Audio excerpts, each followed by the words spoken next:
There we go. We did it. Good girl, Lacey. All right. Yeah. Sounds great. Just chugging along.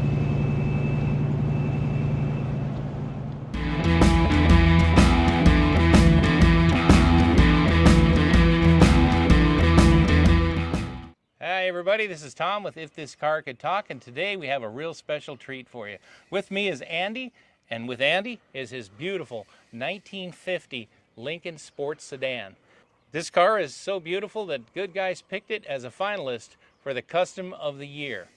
So without any further ado, I'll turn it over to Andy and he'll tell you all about his beautiful 1950 Lincoln. Oh yeah, well it's great to be with you guys today. This is a super special car for me.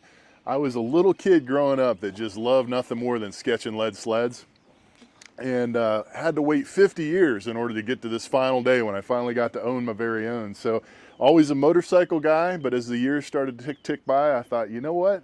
I think I need to get into something that's a little safer than that motorcycle stuff. So you know what happens when you have space in the garage? You got to fill it. So I immediately, after selling my bike, went out on the road and was like, where can I find this really cool like lead sled starter? And of all things, I found this thing up in Prescott, Arizona. It'd been sitting in a barn. It'd been there for over 30 years and was owned by the current owner's brother, who had passed away, and his brother just couldn't find space in his heart to sell it until he was starting to get up there into his late 80s, and he said, you know what? I need to find a new home. So it was a really homely kind of Craigslist list. There was like 2 pictures and they weren't great. But when I went up and saw this thing, I knew immediately it was special. And for me, the reason why is I'm a huge fan of Art Deco. And you might think a 1950 Lincoln, that's kind of at the end of that. And it's true. This was Bob Gregorie's last design. And he obviously gets credit for the back in the Lincoln Zephyr days, some of those nice 30s Fords, some of those 40s. And things were changing at Ford. So when George Walker was coming up with the shoebox, Bob came up with these cars, and there was quite the competition. And it turned out this was the end of an era. So the 49 to 51 Lincolns and Mercuries, that was it for Bob. And he moved on from Ford. And so for me, having this example is just a beautiful, beautiful sort of remembrance of Bob's designs, because it really does harken back to that Art Deco age. And for me personally too, one of the things that appealed was the fact that we have all this beautiful chrome here. Wanted to keep it all. Didn't want to shave it, didn't want to go with that, let's call it more modern lead sled look where you kind of strip everything down. But at the same time, we wanted to modernize as much as we could. And when I bought it from the owner, I like what he told me. I know it's a line that people use all the time. He's like, this is a great 20-footer. So it was a beautiful orange peel black, and from 20 feet away, that thing looked fantastic. But as soon as you got up close to it, you could see that rough paint. And then what I discovered when I did the teardown, a handful of dead animals in there. So that mohair like headliner, I had a couple of nice squirrels up there that were petrified. We had some rats. I think my body count was 5 by the time I got done with it. It was pretty rough. But she is absolutely gorgeous now. Brought her home, thought, oh, I'll keep that patina, I'll enjoy it. Well, mechanically, she had a lot of problems. Running on 3 cylinders. The flathead was long gone. It had a 76 Monte Carlo 350 in there from that Malaise era, so it was a terrible engine. And the transmission was held up with some lead pipe that somebody got at Home Depot. So, you know, that was kind of the shape she was in. And of course, the steering box was shot, so you had about, instead of 30 degrees play, probably 180 degrees play in that steering wheel. So she was spooky. So I immediately turned it over to the most wonderful shop in the world, the Spencer family at Charly's Garage. And they did this restoration for me. Took about 2.5 years. Most of that was metal work. We discovered a lot of troubles. But after we got it back here just a few months ago, it's beyond a dream come true. In fact, every time I see it, I ask myself, how in the world did this car end up mine? A lot of details in the design. Even the color of the paint, believe it or not, is specifically chosen to match the color of my wife's hair. And then That's cool. this beautiful lace job on top. Again, this is a reference back to her and her love of flowers, and certainly even her wedding dress was a black dress with roses, and so that's what inspired my interior choice. I really wanted a nice brocade, something really unique to go with that beautiful oxblood leather. And I'll tell you what, the way Charles took this thing and just made it into a masterpiece. And it really exceeded any of my expectations for sure. That is stunning. Yeah. Some of the other details in there, we've got Classic Instruments gauges. What's kind of interesting about those, that's their Esquire series. That's the last set they'll ever make. They were getting rid of those, and I just love, again, that Art Deco look. But what I liked about them is they're square, something a little different. Tried to keep everything as original as possible, but that dash had to be refabricated. Obviously went with lovely vintage era, and folks out of Texas do a fine job keeping things cool. And then a retro steering wheel, and for those that know, that's obviously in the 55 range of Chevys. I did have to pull off the crest, but I had to have that horn ring because that was something that looked great. And being a taller guy, I wanted that 15-inch steering wheel so I could fit in there nice and snug. But yeah, the interior, everything works great. You'll see a lot of low car details there too. Those folks do some great work too. And then very important to me was to keep all of the handles. So even though we have electric windows in there, I wanted to keep as many of the handles as possible because, again, trying to reference that Art Deco look.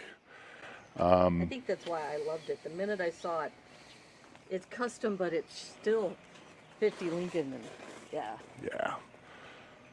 Super cool. And of course, wouldn't it be a Lincoln without the suicide doors, you right? So you got to have that. The motto back in the 49 to 51 range for Lincoln was nothing could be finer. And I believe that to be true. I mean, every little detail, especially the bank vault thickness doors. Yeah. Really, really She has a name, pretty. as I recall. She Right? does. She does. We're a big fan of those 40s and 50s pinup gals. So we had to work the word May in. And, well, you got lace on the top, so she's Lacey May. Lacey May. It's fun. Even one of the trickier details was putting a new rope on the back of that seat, because you got to have that. That was obviously something every car in this era had, and we ended up using battery cable. So that's that is probably the strongest rope you're ever going to have in the back of a car. That's awesome. Yeah. Yeah.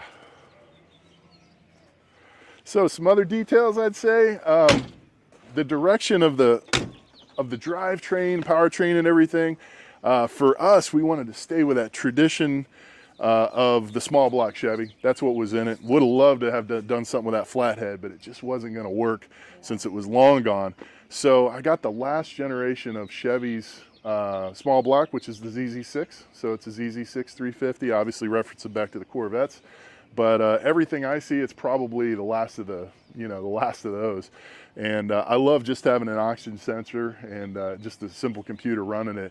And then we ran it into a 700 R4 transmission, so I'd have that nice overdrive.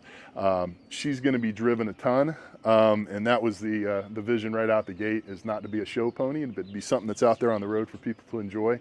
And that's one of the main reasons I did this, was to kind of share that history. And because it's so rare, in fact, the Lincoln Continental Owners Club back in the late 90s did a VIN study. And because the sports sedan, Lincoln specifically, was so disregarded as a car, their estimate was there's probably a dozen of these sports sedans left in the country. So this could be one of 12. You know, that was back before a lot of internet stuff. Maybe even if there's twice as much, even if there's 20 of them, it's pretty amazing to have it. But you can imagine, right, a sedan, Lincoln, everything else, people just didn't keep these cars. The two-door Mercurys were obviously the ones. And if you just look from here back, you're going to go, wait, that does look a lot like a Mercury. And in fact, that is true. This particular car shares everything from basically the firewall back is a Mercury. And then the Lincoln distinction started here and went forward. So it's a little bit longer, wheelbase, and it just gives it an even more elegant feel. But obviously, with everything that happened back in the 50s and the 60s, the Mercury coupes just took off. So you can see those all the time.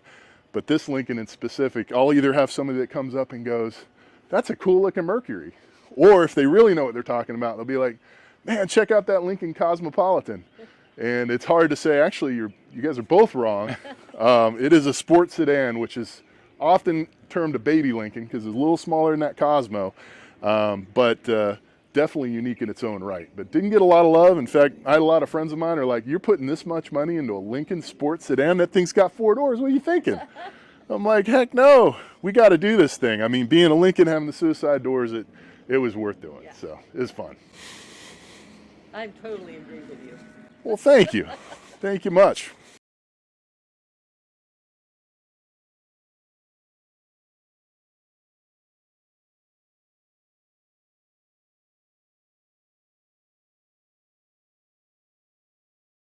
Another goofy little thing is that in 1950, even though the Mercury was a step down from the Lincoln, they started using single-piece rear windows.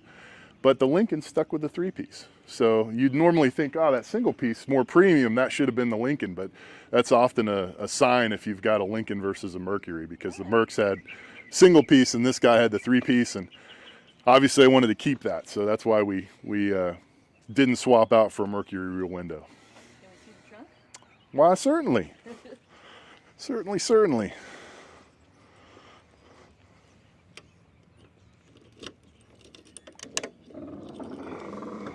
All right. Let's take a look here. And there's her name. Indeed. And there's all the build specs, some of the great vendors that we worked with, from Kugel IFS, the Kugel family out of California. They do an amazing job. Reinforce the frame, put that on there. I can steer it with my pinky if I wanted to. Of course, Ride Tech, their 4-link system with a Curry rear end. One of my favorite call-outs is this gentleman that's been doing plating for years and years and years. I think he's been doing it 60, 70 years, out of Dayton, Ohio, John Wright. And he did all of the plating, which was quite the feat to see all of this get loaded into a crate and put on a big rig. And yeah, that was an investment, but well worth it. I mean, look what you got. It's Yeah. just like, wow, yeah. Yeah, so every bit of chrome on here is original to the car, and it was also nothing left the car. So this is how the Lincoln would have looked back in the day. So even the little bits of trim around the windows, and even the dealer added stainless steel trim on the door above the rockers, that's pretty different too. So it's all there. It's everywhere you look, it's just the curves and the styling is just mind-blowing. Yeah. One other kind of weird thing about it is the rocker panels. I had to have them refabricated because that's a pretty common area for rust. And so not only did those rockers curve sort of as you would expect down towards the road, but they also curved with the car. So they compound curve both left and right and up and down. One of the hardest things you could possibly have to fabricate. Obviously Charles and this team did a great job, but it was something to watch them have to figure all that out. You know, much different. First for them too? They'd ever done anything like this? First of a 50 Lincoln for sure. Yeah. Yep. Yeah, it's kind of the antithesis of those mid-60s, you know, Lincolns, the Continentals that are all slab-sided. I swear it was like this is the polar opposite. There's every single thing curves in some way. Well, you know, a lady deserves to have curves. Exactly. You could still see those design references, you know, through the generations. So, which again, for our history buffs out there that kind of enjoy this stuff, before George Walker came in and started working on the shoebox, the original plan was that the Cosmopolitan, the largest Lincoln, that would have been a Lincoln. The middle, this car would have been the Mercury, and then the smallest, what would be the Mercury today, was going to be just the Ford. And that was the lineup. So you had a Ford, a Mercury, and a Lincoln. And of course, those guys used coarse language back in the day. I'll leave that out. But the idea is they were like, that car is just too big. And so that's where George came in and started working on the shoebox. And if you could imagine the design studio in the late 40s, you know, there's a big curtain, and on one end it's Bob and his team working on this car, and then George working on the shoebox. And then when that curtain dropped and the competition started, talk about a fantastic outcome, because these cars are beautiful, but of course the shoebox was a revolution. I mean, that was completely unheard of, and that pretty much set the pace for the 50s design. But again, that's one of the things that's special to me, is that this is George's swan song. Or I'm sorry, Bob's swan song.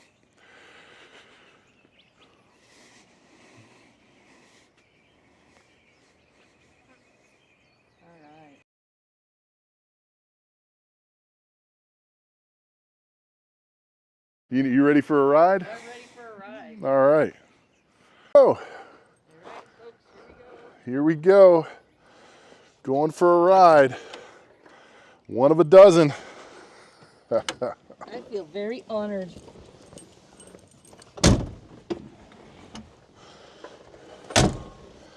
Whew. I think one of my favorites is bringing it home, and I was sitting next to a Tesla, and I'm like, this thing don't sound like a Tesla, that's for sure. Sounds awesome. I love all these little details. The trafficator, right? Yeah. You gotta have it. That big visor on there, you can't even see the lights. All right.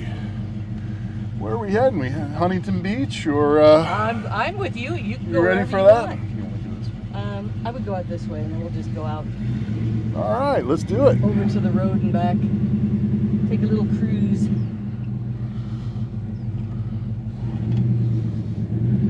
So I always tell all my people, I'm like, I'm in your hands. We can go wherever you want to go. All right, love that.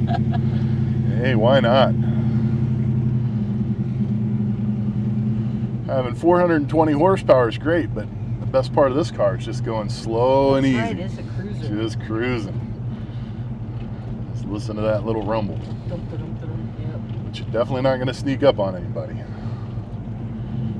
hope you guys can hear that.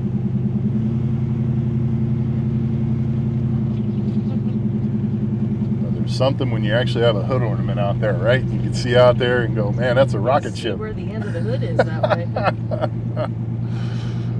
What a fun time. I think I told you when we met that my dad was a big Lincoln guy, Oh, yeah. and he would have gone absolutely insane. for Yeah? this. You would have loved And it? he was an original.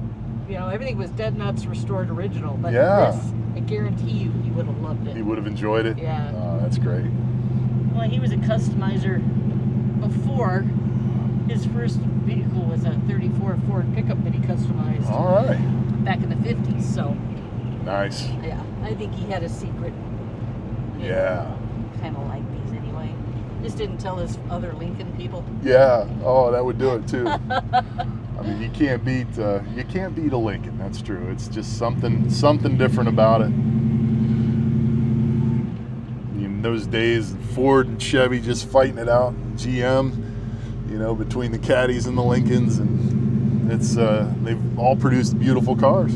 So we can just go down the road a little bit and then come on back. Sounds good. Let's do that.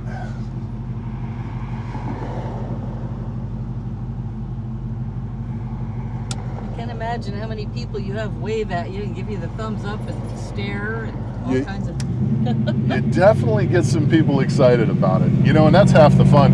One of my favorites is hearing people that come up and say, "Oh my goodness," you know, like there was this older couple that stopped me, and the husband got kind of a smile on his face, and his wife was there, and they were looking at it, and he kind of smiled and he quietly said to me, he goes, "You know, you can conceive a family in this car and raise a family in this car." And she starts blushing and they That's start giggling hilarious. and they're like, "Yeah, our first was conceived in a Lincoln." I'm like, that's too much information, man. I don't need to know all of that, but I get it. I get it. man. Wow. Yes, definitely a different era. Fun stories you hear from people. Oh, no doubt. Yeah, that's my favorite. When you see people go, "Oh, my aunt had one of these," or I was a little kid and used to sit in the front seat with my dad, and Yeah. that's what makes it all worth it, right? I love the detail. You got this color matching the. Yeah, lucked out on that. Was that on purpose? On purpose. Ah, yeah. I wish it was. We kind of lucked out. You can play But with I'll just claim credit. Be That's like, right. yeah, that was my design. Yeah. But you know, my favorite part in here is that script Lincoln over there. I mean, just the way that was done. You know, a computer did not do that, right? That was somebody's hand. Oh, I know. It's amazing. These little window handles. Right? Because goodness, you got to be able to crank those windows open, right? You can't do it by hand. That's too much work.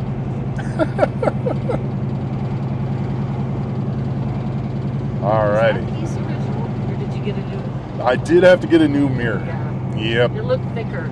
it is. Alright. Yeah, you can flip around anywhere. Alright. Let's Sort see what I can do. of. Sort of flip. Sort of flip. For a car this big. That's right.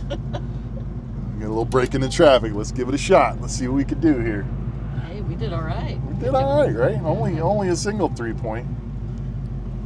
There we go. We did it. Good girl, Lacey. All right. Yeah. Sounds great. Just chugging along.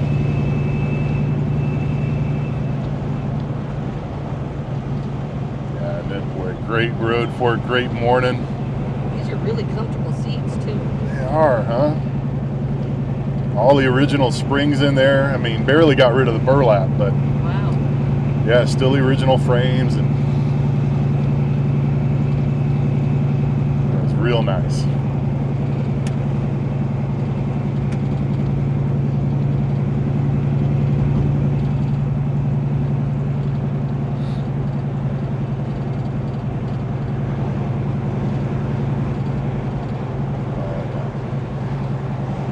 And everything matches.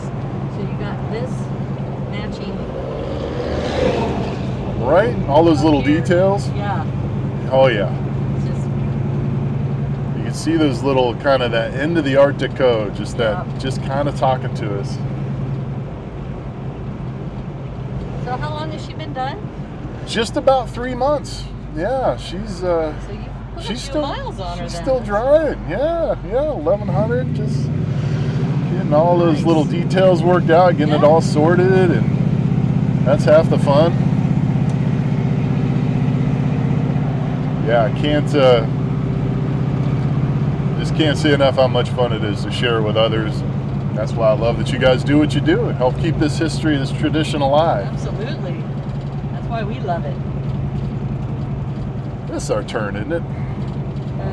Sunset. That sunset. Yep. Seems fitting, drive into the sunset.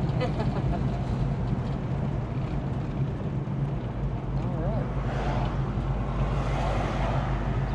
So when do they pick the custom of the year and all that stuff?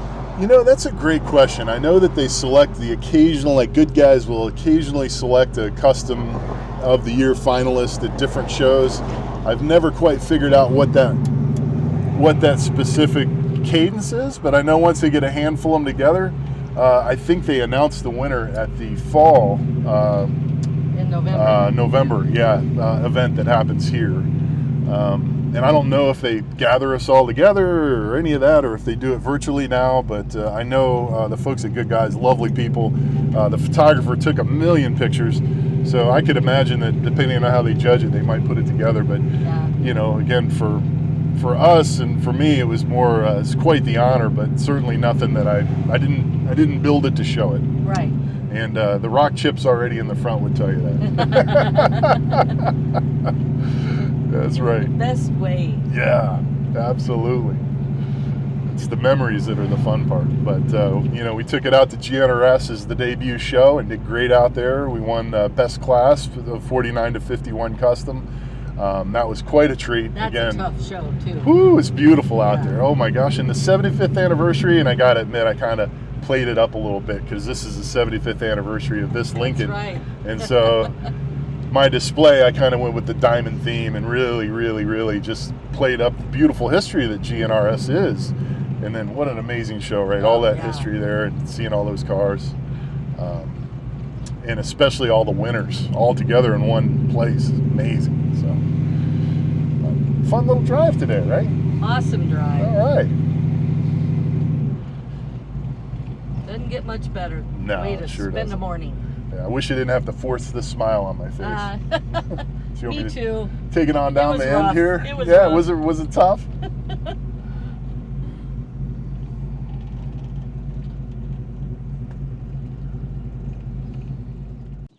What color was this car originally? It was Glenwood green. Ah, That nice sagey gray yeah, green. yeah. And then when I got it, she was done in black. They look kind of nice. They're Charly nice. does that panel, and they do nice work. They really do. Yeah, they're amazing people.